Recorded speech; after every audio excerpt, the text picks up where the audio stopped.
All right, and we're back for another episode of the Sports Department Podcast with Justin Valentovic, Stephen Clark, and Stephen Bologna, and we're back to talk some baseball. Haven't done this in maybe 2 weeks or so. It's been a little bit, but we're here. And the main story in the world of the MLB is their ongoing mishandling, let's put it that way, of the sticky substance situation between the pitchers and the players and the batters. Pitching and moaning, the pitcher having too much control, but then they're complaining about the ball, and it's just a whole mess. There's suspensions that they gave out as new rules starting Monday, so they're giving everyone some time to slightly adjust to stop cheating. Basically, 10 games suspended with pay, so it's a slap on the wrist because they don't want to go to war quite yet with the union. That's for this offseason.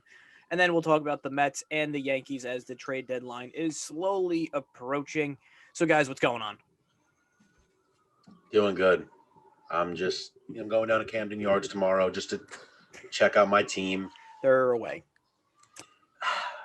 Did I say Camden Yards? I meant Yankee Stadium. There you go. So, but aren't they on a road trip? I'm good. Also? You know, baseball's in a weird spot right now. You can definitely see the divide between the MLB as a league and the players. And they hate each other. It's kind of getting a little scary. Yeah, it is. We all know what happened when COVID happened, and they were fighting for how many games, and it's not looking good for next year. We might have a 60-game season next year, too, at this rate, just because both sides will have a pissing match, because between all the unions and the main leagues, the baseball players union and the owners hate each other the most. Who's the president of the MLBPA? Oh, boy. I want to say it's like Max Scherzer. I want to say Max Scherzer. Really? I hope it's like Cedric Mullins. I hope. Matt Harvey? No. I'm looking this up, so. Mark, how are you? Well, I'm doing all right. There we go. Yeah, so talk about that. Mark, how are you doing? Summer's here. Enjoying this nice weather we're having lately. Sports are good. Basketball playoffs are running along greatly. I'm enjoying baseball a lot more this year than any other year because we're somewhat good. But I'm living life to my fullest, and I'm enjoying it. Did you find it yet? Yeah. So. Who is it? The executive board, I have to turn my brightness to read this because their website is terrible. The executive board consists of 30 player reps, one representing each club, plus 8 members executive subcommittee, which is comprised of the Players Association top elected officers, the MLBPA reps, Andrew Miller, Max Scherzer, alternate MLBPA reps, Francisco Lindor, Marcus Semien, pension committee reps, Zach Britton, James Paxton, and alternate pension committee reps, Jason Castro and Garrett Cole. Ooh. So the top reps that go and deal with the player with the union against the MLB is Miller and Scherzer. The alternate then, if they can't do it, is Lindor and Semien. And then in charge of like the pension of when they retire is Britton and Paxton. And then if they can't do it, it's Castro and Cole. Yeah, because Jason Castro is going to be able to do it. A lot of Yankees got their grubby little hands in there. So no Orioles. Maybe that's why it's a slap on the wrist. Yeah, no O's. Zach Britton was an Oriole. I don't have the stones to talk up to people. So let's talk about the sticky substance situation. We've talked about it before in other podcasts. It's clear the pitchers were using some stuff to get better grip on the ball because the strikeout rate was absolutely insane because you had some pitchers just doing insane things with balls, dropping off speed, all that fun stuff. And we knew, shit was going on. It's as simple as that. The most notable one that people kind of approved of was sunscreen and pine tar because not pine tar, rosin, because, you had the rosin bag to dry your hands, and obviously sunscreen, you're out in the middle of summer. So there's that. But you had some players taking it, steps too far. Pine tar, and now what the hot button topic word is spider tack, which it's used for if you're ever up at like 3 a.m. and on ESPN, they have the strongman competition, just the big beefy Braun Strowman types lifting boulders. It's those guys using that so they don't drop like a 1-ton boulder on their foot. It's meant for extreme grip. And the MLB is trying to stop that. And the rule they came out with is if you are caught starting Monday, the 21st, I believe, it's 10-game suspension with pay. So for starters at that point, it's really just 2 starts, and it's a glorified slap on the wrist.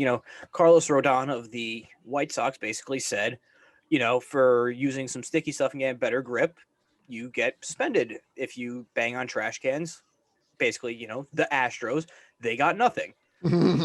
So initial thoughts on the penalty if you're caught. Obviously, it's more devastating for your reliever because you could be used every 2 to 3 days rather than a starter every 5 to 6. I mean, it's a start. Like, I have very mixed feelings on all of this together because I get the spider tack stuff and I get the pine tar. I think those should be exiled from the league, whatever, and all that stuff. But sunscreen and rosin, like they give them the bag of rosin there to begin with, and sunscreen is just common for these hot months. So I don't think that should be like on the exemption list from all of this. And going a step further in this whole situation, if they want to keep, the pine tar and all that stuff legal, I think the hitters should also then have an advantage. And then you put the juice back in the balls too. So it then helps both the hitters and it helps the pitchers. But if that's a story for another day. But I'm very torn. Like, I think there should be, things that aren't allowed, but also like, sunscreen and rosin. Come on. But then on the flip side of things, the batters, you look at in the batting on deck circle, they have everything imaginable to keep a better grip of the bat. If you just go up there with a wooden bat, nothing on it, bare hands, it's hard to hold on to. Mainly it'll rip your hands apart, but also it's just harder to hold on to if it's not sanded down properly. You get grip tape, you get pine tar, you get this spray that they can spray on, which is basically super glue. And then you have batting gloves. So they get every advantage possible to hold on to the bat better. And then you have the pitchers where it's like, all right, go up and throw there, no problem. I think it was Pete Alonso who said he would rather players use stuff because then they have better control, because he saw what happened to Pilar, and you want them if they're throwing high velocities, which everyone now can throw plus 95, it seems like. You want them to be able to have as much control as possible. Yeah, I agree. I mean, people are attacking the rosin bag. I mean, the rosin bag's been around since the beginning of baseball. So I mean, pine tar, if you use sticky substances, they say you're cheating. Now, the steroid era, if you use steroids to enhance your game, you are cheating. You were suspended for how many amount of games.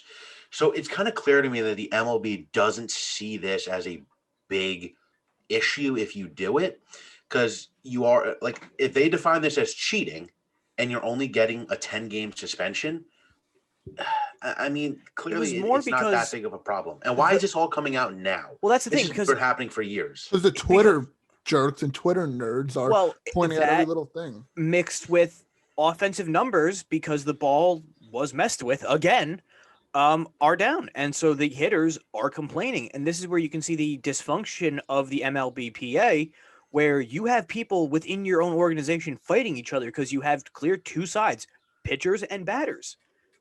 At that point, who do they try to serve more? Because if offensive down, that's why people are complaining. The batters are complaining because the pitchers have an edge on them.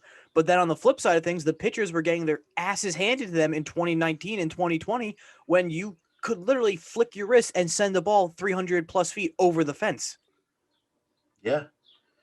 They're going to have to find some kind of compromise or something. Maybe MLB could develop some sort of sticky substance that is legal. It doesn't give you that much of an advantage, but it still helps the pitcher out somewhat. I mean, you look at a guy like Jacob DeGrom. No one knows if he uses any sticky substances, but he's clearly the best pitcher in the game. You got an Angels former staffer come out and say that he's given stuff to Verlander, Cole, Wainwright, Scherzer, everyone. So, do you really want your best pitchers in your game, your Garrett Coles, your Max Scherzer, your DeGroms, to not being able to put on a show? Clark, you as a Met fan, you don't want to go out there and see DeGrom let up 6 runs in 3 innings. No, you're going to say, I'm turning this game off now. So, it's all about money, honestly. It's just all about money. The issue with baseball is Pete Alonso also brought up, and he's definitely he's getting fined. He's not in the good graces of the MLB anymore. No. Where basically he said the ball is being changed based on who the free agent class is going to be. This year, it was going to be a heavy loaded offensive shortstop year where it was Lindor. He got obviously signed his extension, but it would have been Lindor, Story, Correa, and Baez, and Seager too. So his theory and belief is that they deaden the ball to lessen offense at that point, because then bigger contracts won't be given out, which is false because the money will still be there. It's just a matter of who gets it and when. And then he also said the ball was juiced in previous years when, Garrett Cole was hitting the market and the bigger free agent markets were pitchers at that point, because then they want to inflate their numbers a little bit because then they're not getting paid more. And honestly, it stems from MLB changing the ball from a year-to-year basis at that point.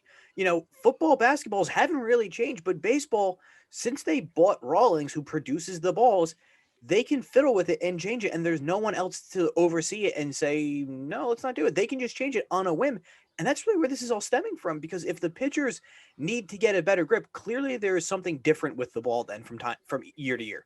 Yeah, when I first heard Pete Alonso's claim to that, I'm like, this dude doesn't know what he's talking about. He's just saying Kinda stuff makes to like sense. get the media. No, it does. That's the riled up. thing. Yeah, I know, but I'm saying now, I was going to get to, like hearing it over and actually like breaking down what he said and actually like looking from year to year, it does almost seem Well, like that's the they do thing. that. The free agent classes mixed to the production of offense or lack of offense, they line up. That's the thing.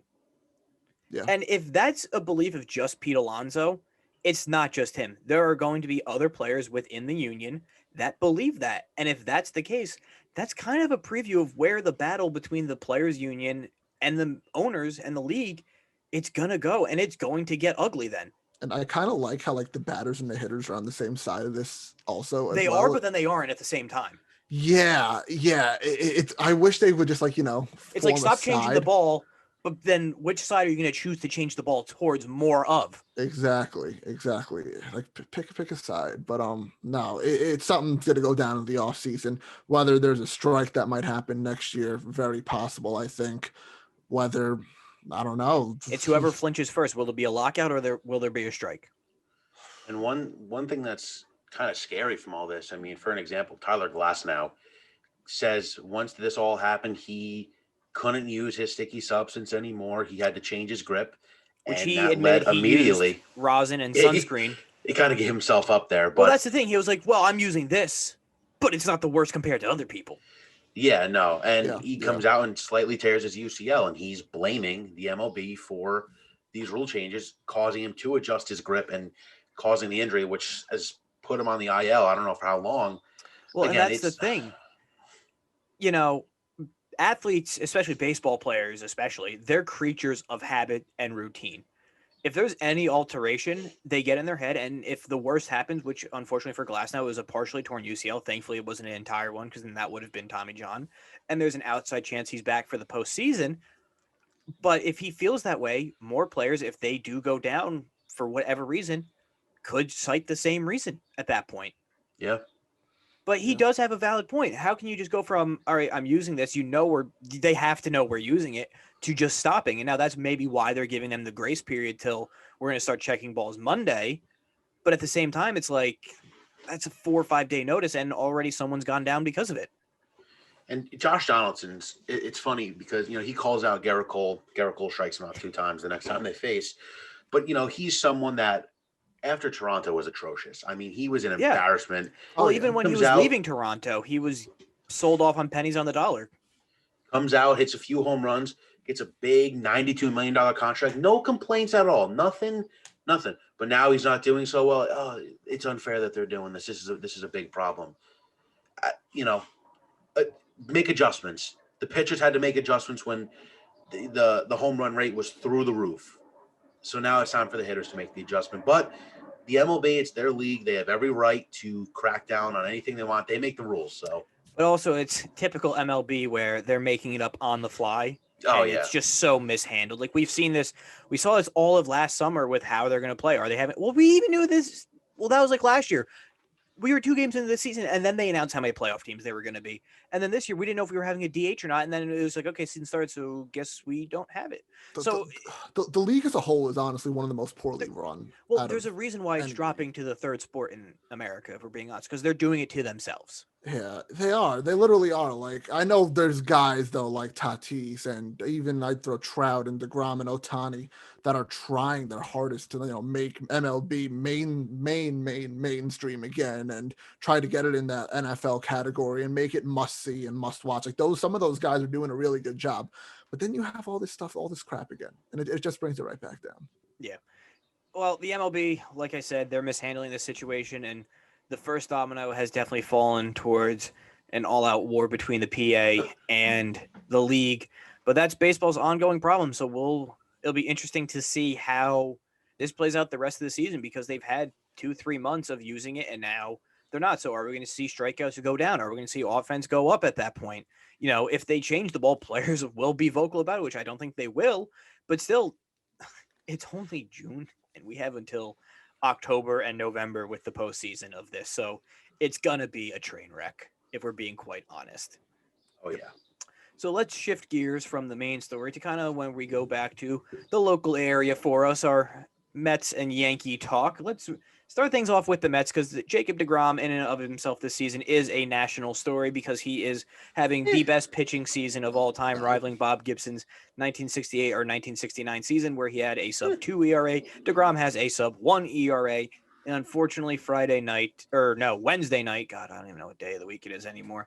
Wednesday night, he left the game after 3 innings with right shoulder soreness, but thankfully they got good news on Thursday morning that the MRI came back that there's no structural damage and everything is intact there. So it was just a sore shoulder, but they're getting a second opinion just to be safe, because he is your guy and they will their playoff ride and die on him basically, and the remainder of the season. So they're just being overly cautious. So right now, how should the Mets approach a Jacob DeGrom situation? Because he's had everything already: arm soreness, forearm soreness, rib soreness, back, I'm pretty sure, at some point this season. It's everything, literally everything. What should they do? I think it's very easy at this point. Let him. I know they said he's fine now, and actually the video came out. We're recording this Thursday, June 17th, around 4:30. A video came out about like a half hour ago of him throwing on Citi Field. Literally just throwing around, just normally, whatever. But you got to take precautions when it's DeGrom. If it's any other pitcher not on like the A+ category, that very few pitchers are in this league, you got to take precautions, especially when you're in first place now. So I say you skip a start or two, give him a couple days off just to fully rest, recover, just warm up throws on the field and whatever, and maybe throw a bullpen session or something just to, get warmed up and just keep, working it a little bit, but not too much. But you need him when it actually matters. You need him in those late runs in the summer. And if you're grateful enough to make the playoffs or lucky enough to make the playoffs, and you need them for that too, especially if you're to be a wild card team. But on the flip side of things, can the Mets afford to be overly cautious with him? Because outside of the rotation of Stroman and Walker, they really have nothing, because Peterson doesn't give you much. Peterson, baby. Syndergaard had setbacks, it sounded like, so he might not even be ready at this rate. Jordan Yamamoto, he's also hurt, I think, too. So the Mets need to be cautious, but also, can they afford to be? Because we've seen in the past few years of this team being, a relative contender, June has been their disaster month. June swoon, baby. That's when they have tanked out and they can't really recover after that. Yeah, I think, though, even if you start going on a little bit of a losing streak-ish, it's better now than, finding a really bad injury down the line. I'd be willing to afford a couple of losses and miss a couple of DeGrom starts to make sure he's 100% healthy just for the long stretch. I think it's a big risk to take, but at the end of the day, it's worth it to take that risk. Yeah, I mean, luckily for the Mets, Stroman has been a strong number 2, and Walker's been a really strong Both of them. number 3. They've been really good. Yeah. Like, so the acquisitions have paid off. DeGrom does go down for, a start or two. The offense should be able to carry them a little bit, and the bullpen hasn't been terrible. But I'm kind of with Clark here. I think you need to be careful. 32 years old, a lot of injuries. You don't like to see that. I mean, how many? Max Scherzer. This is a guy that's been doing this for how long? He's like Iron Man, never gets hurt. Got broken. He got his nose broken one start. And he started that night. Yeah, when he was taking BP and bunted it and clocked him on the schnoz. Yeah, it was like a Sunday night baseball game, and then it was him with 2 black eyes and like the gauze out of his nose just pitching. Yeah. Funny. Yeah, so like you said, Clark, come playoff time, you need DeGrom there. He's got to be 100% healthy. So, like you said, let him sit a start or two, and hopefully gets back to normal. Exactly. He's been incredible this year. I mean, the guy has more RBIs than earned runs. I think it's 6-4. 6-4 now. Yeah, not even like off by 1 anymore. So that kind of moves me into my next point with the Mets. We're halfway through June. The trade deadline is the end of July, obviously the 31st. So we're kind of getting towards where once July 1st rolls around, we kind of know who's in, who's out, who's a buyer, who's a seller. And the biggest need for the Mets right now is going to be starting rotation depth. Simple as that. Never thought I'd hear that. Never thought I'd hear that going into the season. But you're 100% right on that one. It's not the bullpen. The bullpen, one of the Edwin best, Diaz has been good. top 10, I'd say, in baseball. Bullpen, really, really good. Lockdown, majority of them. That's fine. The starters slowly starting to come back little by little. McNeil, Conforto, they're on their way back within the next couple of weeks. Third base is taken care of with VR now, and center field, Kevin Pillar can take care of that too. So I'm not really too worried about a position player. It'd be nice to get a upgrade at some positions, but I agree. Starting pitching, I don't know from where, but no, starting pitcher, definitely a 4 or 5. Bump Peterson down to the 5 until Syndergaard or Carrasco comes back, and starting pitcher is definitely. Well, maybe if the Mets didn't break Matt Harvey, that could have been an option, but they've kind of sent him into career hell at this point. So thank you for that one. We saw the downfall of that before it really even happened. So give us credit for shipping that away. That's your problem now, though. Yeah, thank you. Not for much longer, probably. What happened to getting those draft picks for him that you were talking about? High draft picks you said you would get for. Yeah. Well, just decent prospects back. Yeah. Listen, No. The Mets can't use. They could use some more rotation guys. Just a few more arms, just to bolster it up a little bit. What's interesting is one team that I kind of look at is if I know they're doing very good right now, but if they hit the skid, the Cincinnati Reds maybe look for a guy like Sonny Gray or Luis Castillo. But Castillo's hit a brutal stretch this season. Yeah, good thing the Yankees didn't trade for him last year. I mean, a Zach Gallen from Arizona might be good. A Herman Marquez from Colorado could be a good fit. Maybe if the Nationals decide to give up, maybe a Scherzer on a rental. I was thinking that, but I don't think they want to trade in division. I really don't. But they could get a good prospect back. Maybe not Jordan Cone, but yeah, their window's shut. If we all know that, and I think they know that at that point, he's a free agent, so you may as well get something. But they could also pull, a Giants and hold on to him for too long, and then the season ends and he goes off to ride with his cattle or horses, whatever he has in the desert of Arizona, like Bumgarner did. There will be options available. It's just a matter of who and when at that point, because we are still relatively far out, but slowly the window's starting to turn. But they do need not necessarily a frontline ace, because they have 3 of them, if we're being honest. They just need innings eaters. Yeah. DeGrom's all right. He's somewhat good. That's it. But even if Peterson starts stepping up, I know he hasn't been good all season, but his last start was really, really good. I saw what I saw last year in him for the little bit of games that he pitched. Even if he just starts to step up, it'd be a lot easier with everything. But you need to get someone at the end of the day. You need to get someone. Be buyers for a change. You're in first place by like 5 games now. Keep that as long as you can and get a pitcher. That's all. Good bench bat too. Might be nice. Just you can always have a few depth pieces. I'm surprised they don't sign a guy like Encarnacion. Yeah, he's just been hanging around. Sit him on the bench and just use him as a pinch hitter. Exactly. We got Billy McKinney. That's our best. Pat Mazika. Oh, legend. Guy torches the Orioles. Did he have a career hit yet? Don't think so. Yeah, he hit a home run in Tampa. That doesn't count. It's just like the wins and losses don't count. Am I right, hey, John? Who cares? John Means' no-hitter doesn't count. He was cheating. Yeah, got a point. Garrett Cole's contract's a fraud then. But let's talk about Garrett Cole. Because he didn't win 7 World Series yet. Yeah, 7 World Series in 2 years. But when he was asked if he was using sticky stuff, he shit the bed, basically, and froze. What do you expect him to do? How, Justin, if I ask you right now, did you steal that car over there? No. You're gonna be no, I didn't. But here's the thing. It was the hottest story, and it still is the top story in baseball for like 2-3 days before that press conference.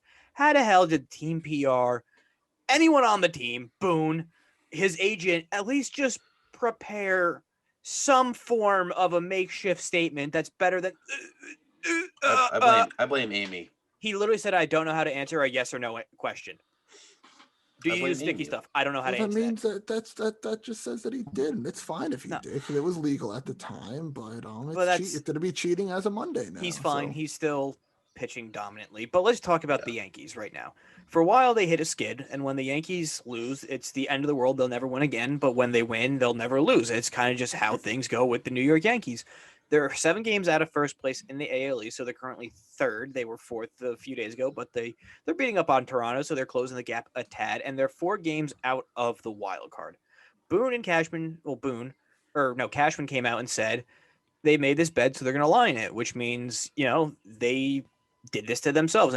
But they have the uttermost confidence in this team that they'll turn it around. So at some point, will Boone become a scapegoat if they don't turn it around? And will Cashman be tied to Boone?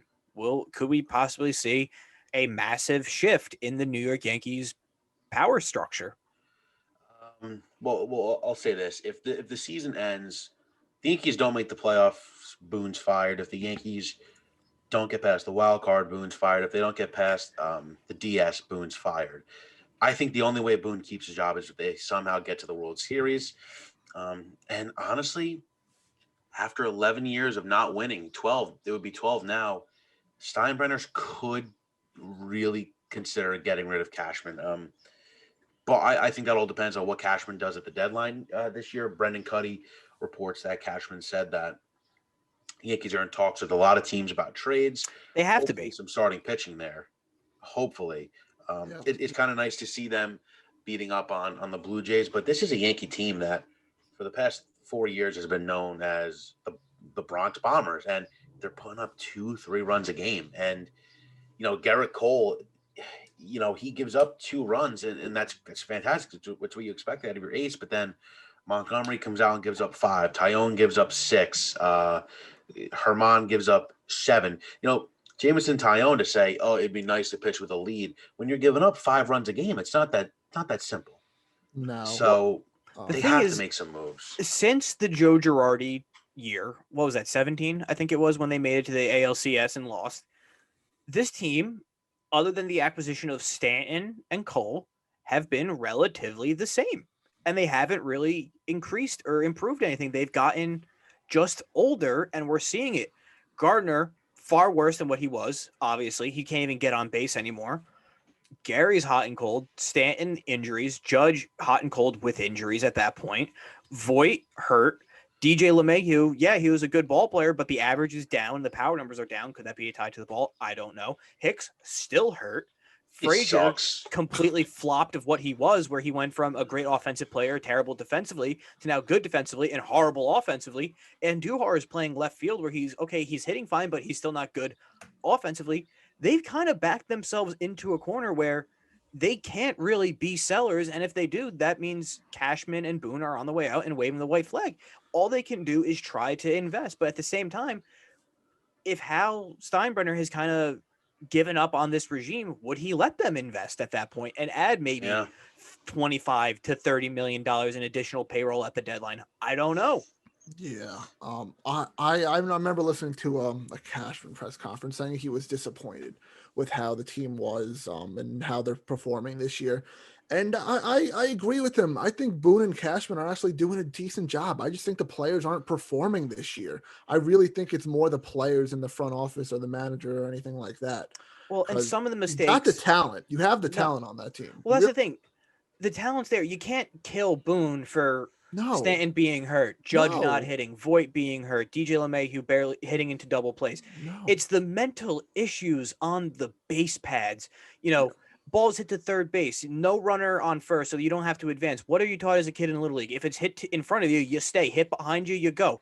They've made 30-plus outs on the base pads this season, which is too much. That needs to be coached out. That's on Boone. The defensive alignments, the defensive changes, the bullpen, management is also on Boone. So there are certain aspects that can be blamed for Boone, but the players just straight up not hitting. There's nothing Boone can do for that. No. But I also think bringing Gardner back wasn't the smartest move either, because I heard a thing that Kevin Pillar was in talks with the Yankees too, and if they would have had him as a backup instead of Gardner, I think that would have done a little bit better for them because, Gardner's getting a little washed, and I know they want to stick to their regime. They think they have their championship team there. They've gone really close over the last couple of years, almost getting there, but never really got to that point. I agree with them sticking though with their players that they have. It's just things aren't clicking. They're not. This is a Yankee team that 3 years ago they had this deep farm system that you can just pick players out of and they'll come up and they'll perform. You had Aaron Judge and Sanchez in 17 and Duhar in 18 with Frazier. And now you look at that system. I mean, Davey Garcia has not worked out at all. And I can't think of another offensive piece that can come in with so much potential. I mean, Jason Dominguez is your number one prospect, and he's not going to be up for another 3 years at least. So Justin Valentovic takes a walk. Yeah, Justin doesn't care about the Yankees. No, but no, don't you have that good pitcher too to call up pretty soon? Luis Gil, is that who you're thinking of? Might be. Maybe? I don't know. Maybe. Yeah. But again, these guys aren't going to come in and save the team. This is a tough issue. Yeah. That Cashman just has to make a move at the deadline. That's plain and simple. Yeah, moves, I should say. Moves, yeah, and I'm always very critical of Yankee fans too, and I always used to get upset when they would complain about everything. But I think it's finally time where they're allowed to complain. Like it's not fun watching them anymore. Like they would lose like 3 games in a row like 2 years ago, and all of a sudden it'd be like the world's ending for the Yankees. Yeah. But then stuff like this year, I think Yankee fans have earned the right to complain a little. I guess Justin's not here. I guess let's just continue. Let's continue. Yeah, let's continue without him. Talk about Vlad Jr. a little bit. I know he's playing against your Yankees right now, so and good. Is he one of the best in baseball right now? I know he's leading in home runs, I think, right? Yeah, and I think in the league. I mean, this is the Vlad Jr. everyone expected him to do when he got called up originally. Yes. I mean, they expected him to come out and hit 30 home runs in his first 3 months, something crazy like that. But it's good to see him finally developing into what everyone kind of expected him to be. Yeah. Defensively, he could probably be a little bit better, but he is offensively one of the most dangerous hitters in baseball. He's a husky boy. And with the Yankees real quick. What were you talking about? I don't know. I just got back. I had to move my car. Did you move on? I don't know. Oh, you moved your car pretty quick. Yeah, I just had to pull it out of the driveway and I pulled it back in. We were talking about Vlad Jr. and his Awesome. development. Yeah, he's living up to the hype. Screw the Yankees. What pisses me off is that Justin is loving this, that the Yankees aren't doing good, and he. Oh, I've waited literally my entire 23 years on this earth for a Yankee losing Meanwhile, season. Justin, I don't like the Yankees probably the same amount as you don't, but I at least can sympathize with them because your team is one of the worst in the league, Justin. You guys can feel the pain I've felt for literally my entire life. Yeah, I felt that pain too. I've had 3 years of playoffs with the Orioles, and then it went to hell. They didn't make it until they've never made the playoffs until my sophomore year of high school. Shit franchise. What do you want me to say? I know. Change teams.